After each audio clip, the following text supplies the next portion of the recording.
नमस्कार, रफ्तार मीडिया में आपका स्वागत है। आपके साथ मैरीना जाबालियान। खबरों का रुख करेंगे, लेकिन उससे पहले एक नजर डालते हैं इस वक्त की हेडलाइंस पर। योग गुरु बाबा रामदेव की बड़ी मुश्किलें, बैन हुए पतंजलि के 14 प्रोडक्ट। सुप्रीम कोर्ट की फटकार के बाद प्रदेश सरकार ने लिया एक्शन।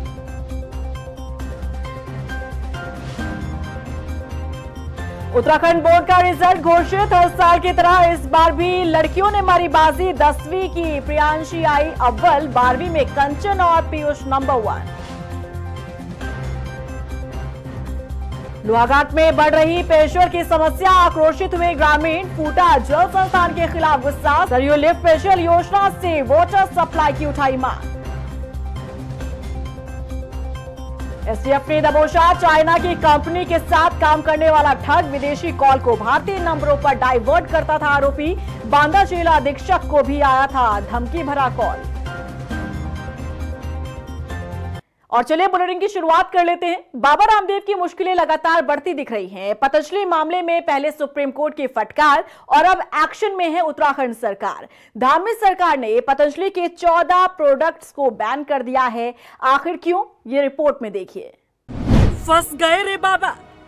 बाबा रामदेव को पहले सुप्रीम कोर्ट की फटकार, अब एक्शन में सरकार।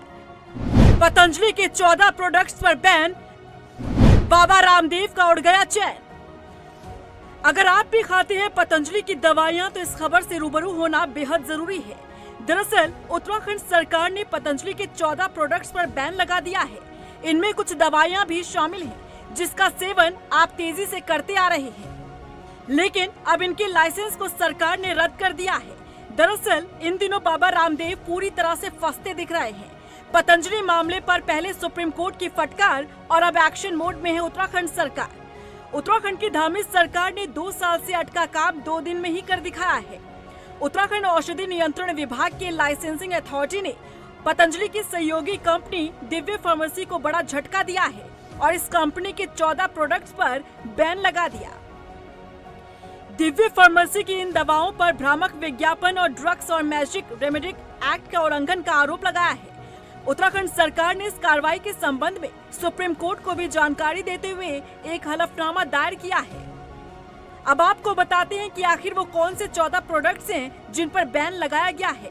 औषधि विभाग की लाइसेंसिंग अथॉरिटी ने जिन 14 उत्पादों का लाइसेंस तत्काल प्रभाव से सस्पेंड किया है, उनमें स्वसारी गोल्ड, स्वसारी वटी, Bronchom, Swasari Pravahi, Swasari Avaleh, Mukta Vati extra power, Lipidom, BP grit, Madhu grit, Madhunashini Vati extra power, Livamrit advance, Livogrit, Eyegrit gold, Patanjali Drishti eye drop का भी नाम शामिल है। बता दें कि उत्तराखंड सरकार की औषधि लाइसेंसिंग अथॉरिटी ने एक आदेश जारी किया है।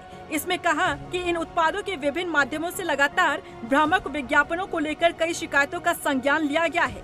अब सरकार के इस एक्शन से बाबा रामदेव की मुश्किलें और बढ़ती दिख रही हैं। तो वहीं अब तक मार्केट में अपने प्रोडक्ट्स को लेकर पैर पसारने वाली पतंजलि के प्रोडक्ट्स भी सवालों के घेरे में आ गए हैं। रफ्तार मीडिया के लिए देहरादून से ब्यूरो रिपोर्ट। उत्तराखंड बोर्ड की 10वीं और 12वीं की परीक्षा परिणाम जारी हो चुके हैं। हर बार की तरह इस बार भी उत्तराखंड बोर्ड रिजल्ट में लड़कियों ने बाजी मारी। देखिए रिपोर्ट। उत्तराखंड बोर्ड की 10वीं और 12वीं के परीक्षा परिणाम घोषित हो गए हैं। पहली बार उत्तराखंड में बोर्ड परीक्षा के परिणाम अप्रैल महीने में घोषित किए गए। 10वीं की बात की जाए तो कुल 1,12,377 छात्रों ने एग्जाम दिया।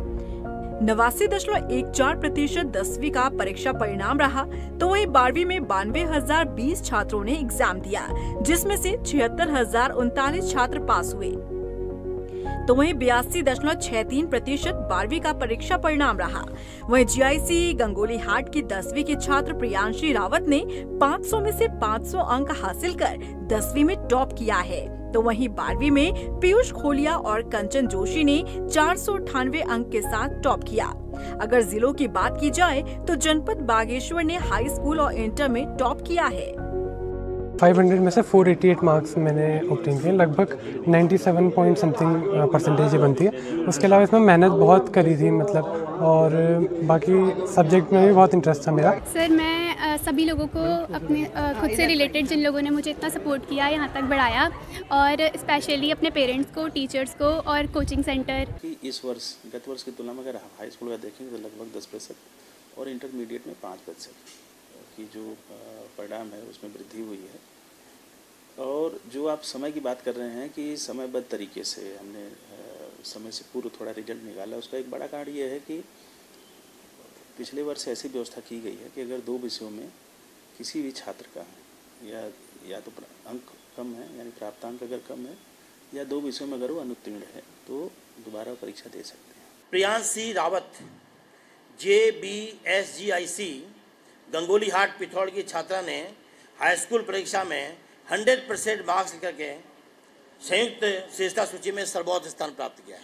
विवेकानंद इंटर कॉलेज रानीधारा अल्मोड़ा पीयूष खोलिया छात्र एवं कंचन जोशी कुसुमखेड़ा, ये हमारी SVMIC सरस्वती विद्या मंदिर इंटर कॉलेज, सरस्वती विद्या मंदिर इंटर कॉलेज कुसुमखेड़ा हल्द्वानी नैनीताल, इन्होंने संयुक्त, ये 2 बच्चे फर्स्ट हैं, इन्हीं के नंबर हैं 488 नंबर हैं, 97.60%।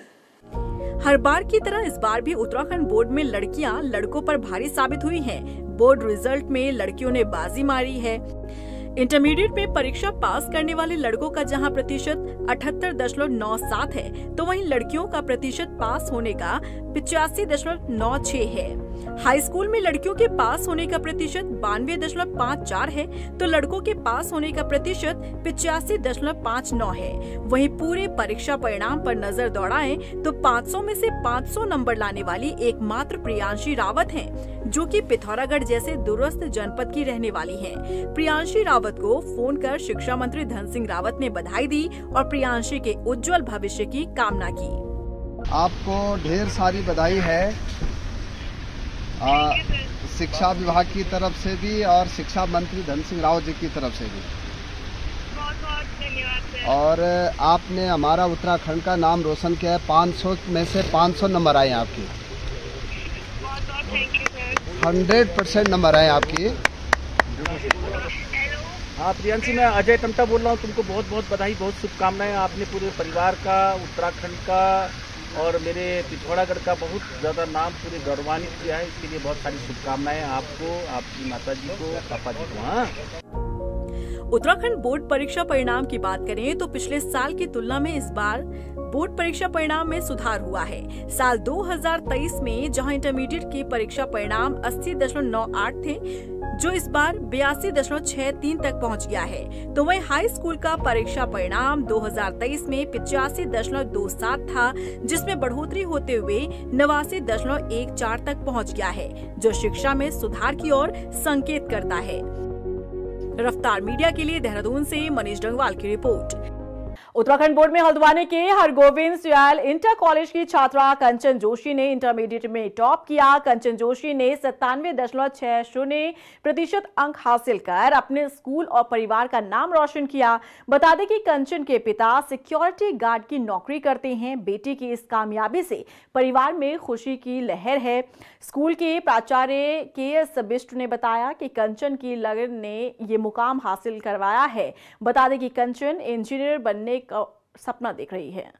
सर, मैं सभी लोगों को अपने खुद से रिलेटेड जिन लोगों ने मुझे इतना सपोर्ट किया, यहाँ तक बढ़ाया, और स्पेशली अपने पेरेंट्स को, टीचर्स को और कोचिंग सेंटर, मैं यहीं पे पढ़ती हूँ, कुसुमखेड़ा प्रथमा इंस्टीट्यूट, वहीं पे पढ़ती हूँ। और यहाँ स्कूल का ये पूरा मतलब सारे सब्जेक्ट टीचर्स ने इतना सपोर्ट किया कि मार्क्स आए। क्या बनना चाहते हैं आगे? इंजीनियर। सर, मैं आपको बताऊं, मेरी बेटिया को ना खाने का शौक है, ना पीने का शौक है, ना पहनने का, कोई मतलब नहीं है इसको। वो दिन रात पढ़ाई, कुंडा मार के कि बाहर आवाज़ आती थी तो खिड़की बंद कर देती थी। रोड में आवाज़ आएगी तो खिड़की बंद कर देगी। और हम बोलेंगे जैसे अभी सूर्यास्त हो रहा तो किताब मत पढ़, तो सर वो उस समय भी किताब निकाल के बैठ जाती थी।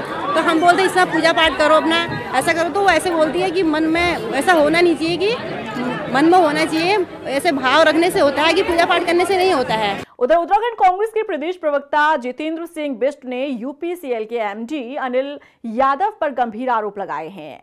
आरोप लगाते हुए उन्होंने कहा कि यूपीसीएल के एमडी किसानों को मुफ्त बिजली देने के लिए भ्रमित खबर फैला रहे हैं, जबकि उत्तराखंड के पड़ोसी राज्य उत्तर प्रदेश में किसान मुफ्त बिजली का लाभ उठा रहे हैं, लेकिन ऊर्जा प्रदेश उत्तराखंड के किसान मुफ्त बिजली के लिए प्रदर्शन कर रहे हैं। बता दें कि जितेंद्र सिंह बिष्ट ने यूपीसीएल को भ्रष्टाचार का अड्डा बताया है। उन्होंने कहा कि महंगी बिजली की मार उत्तराखंड की जनता झेल रही है।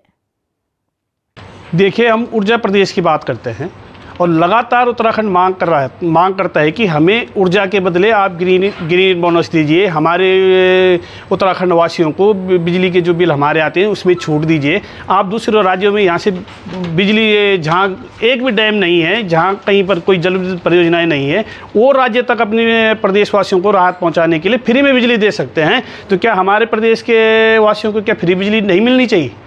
पौड़ी के नैनी डांडा अस्पताल में बुजुर्ग का इलाज करने पर बवाल हो गया। दरअसल नैनी डांडा गांव के ग्रामीण घायल बुजुर्ग को इलाज के लिए अस्पताल लेकर पहुंचे, लेकिन आपसी विवाद का हवाला देते हुए अस्पताल में मौजूद कर्मियों ने इलाज नहीं किया। ग्रामीणों ने बताया कि अस्पताल में मौजूद कर्मियों ने ग्रामीणों को इलाज से पहले शिकायत करने की हिदायत दी। हालांकि ग्रामीणों के हंगामे के बाद बुजुर्ग को इलाज दिया गया। बता दें कि इस मामले में ग्रामीण कार्रवाई की मांग कर रहे हैं। ग्रामीणों ने यहां पर सीएमओ से मामले की शिकायत की है। वहाँ पे जब हम अंदर जाते हैं, उनसे बात करते हैं, रिक्वेस्ट करते हैं कि पहले आप इनको फर्स्ट ट्रीटमेंट दे दीजिए, उसके बाद ये अपने आप वहाँ पे चले जाएंगे और वहाँ पे रिपोर्ट दर्ज भी करा देंगे। उन्होंने किस तरह से पहले मेन दरवाजा पटका, उन्होंने सीधा, आप देख रहे हो किस तरह से उन्होंने हाथ से पटका और सीधा हो। उसके बाद फिर सीधा दो लेडी थे, उनमें एक नर्स, आई थिंक नर्स थी, एक मेन डॉक्टर आई थिंक, तो दोनों ने अपने आप को सीधे अंदर जाके इमरजेंसी जो रूम है वहाँ पे बंद कर दिया। अंदर से उन्होंने कुंडी लगा दी। हमारे साथी जो हैं, जो साथ के थे, उन्होंने धक्का ही मारा उसको दरवाजे को, के बाद दरवाजा खोलिए, इसका पहले ट्रीटमेंट कीजिए, लेकिन उन्होंने सीधा मना कर दिया कि मैं नहीं करूँगी। लोकसभा चुनाव में बीजेपी को समर्थन देने वाले नेता भावना पांडे ने रुड़की आर्मी कैंटीन के ठेकेदार पर वसूली का आरोप लगाया है। भावना पांडे ने कहा कि आर्मी कैंटीन में कार्यरत कर्मियों से ठेकेदार नौकरी में जमे रहने के लिए 15,000 रुपए की मांग कर रहे हैं। भावना पांडे ने आरोपी ठेकेदार के खिलाफ कार्रवाई की मांग की है। वहीं भावना पांडे ने आमजन की समस्याओं पर भी सरकार के नुमाइंदों को घेरा। 3-4 साल से काम कर रहे हैं, आज तक हमारे साथ ऐसा नहीं हुआ जैसे इस बार हुआ है। क्या हुआ? हमारे से 15-15 हज़ार रुपये की डिमांड की गई है। हमें बोला है 15 हज़ार रुपये तो तब एंट्री गेट से होगी, वरना कल से काम पे नहीं आना। किसने बोला है? ठेकेदार ने और सुपरवाइजर ने। क्या कह रहे हैं वो कह रहे हैं काम पे लगाने की सीधी सी रिश्वत मांग। और अभी 4 साल बाद एक अर्जुन चौधरी बिजनौर के आदमी को ठेका दे दिया गया और वो शोषण कर रहा है। वो हर बच्चे से 15,000 मांगता है।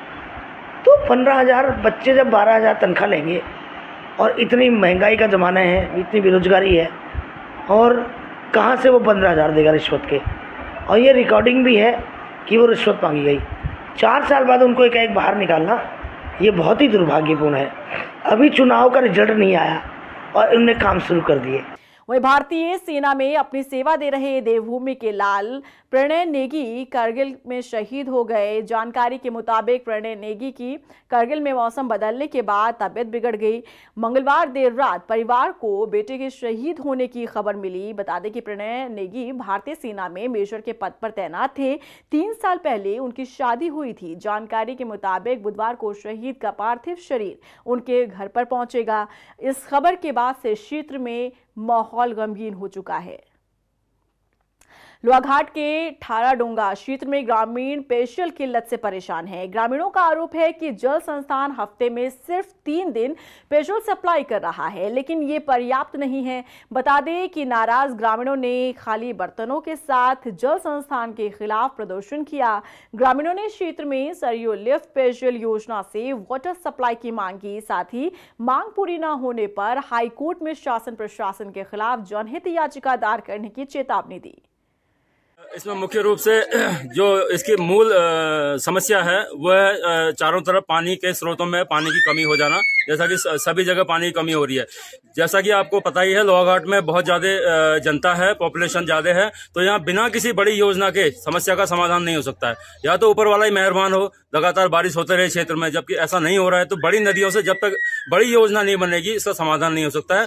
उत्तराखंड एसटीएफ ने फर्जी कॉल सेंटर का खुलासा करने के साथ ही बांदा जेल अधीक्षक को धमकी भरा फोन कॉल करने वाले आरोपी को गिरफ्तार किया है। एसटीएफ का दावा है कि आरोपी चाइना की कंपनी के साथ मिलकर फर्जी कंपनी चला रहा था, जिसमें वो बड़े शातिर तरीके से विदेशी कॉल को इंटरनेट पर मंगवाकर भारतीय मोबाइल नंबरों पर डाइवर्ट कर साइबर ठगी का षड्यंत्र रचने का काम करता था। पुलिस ने आरोपी की कंपनी के नाम से रजिस्टर्ड 500 मोबाइल नंबर बरामद किए हैं। पुलिस के मुताबिक आरोपी इससे पहले भी साइबर ठगी के मामले में जेल जा चुका है।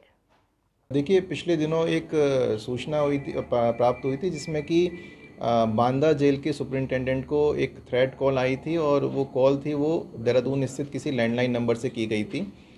तो उस सूचना के प्राप्त होने पर हमारे द्वारा सुओ मोटो जाँच शुरू की गई। साथ ही इसमें DOT से भी संपर्क किया गया। तो DOT का भी एक रिक्विन पोर्टल होता है जिसमें कि अगर कोई इंटरनेशनल कॉल इंडियन नंबर से लैंड होती है तो वहाँ पर यूज़र्स रिपोर्ट कर सकते हैं। तो इन दोनों जगह से जो सूचना प्राप्त हुई उनको एनालिसिस किया गया और जिस जगह से कॉल ओरिजिनेट हुई थी उस जगह पर हमारे द्वारा रेड किया गया और कल एक इलीगल टेलीकॉम सेटअप को हमारे द्वारा पकड़ा गया है। पिथौरागढ़ से पार्टी की तरफ जा रही पशु एम्बुलेंस हादसे का शिकार हो गई। बताया जा रहा है कि पशु एम्बुलेंस अनियंत्रित होकर पलट गई और गनीमत रही कि वाहन खाई में नहीं गिरा। बीजेपी युवा मोर्चा मंडल महामंत्री दीपक बिष्ट ने बताया कि पशु एम्बुलेंस के पिछले पहिए के नट बोल्ट ढीले हो गए थे, जिस कारण ये हादसा हुआ। और इसी के साथ फिलहाल इस बुलेटिन में बस इतना ही, लेकिन चलते चलते एक नजर डालते हैं इस वक्त की हेडलाइंस पर। योग गुरु बाबा रामदेव की बड़ी मुश्किलें, बैन हुए पतंजलि के 14 प्रोडक्ट। सुप्रीम कोर्ट की फटकार के बाद प्रदेश सरकार ने लिया एक्शन।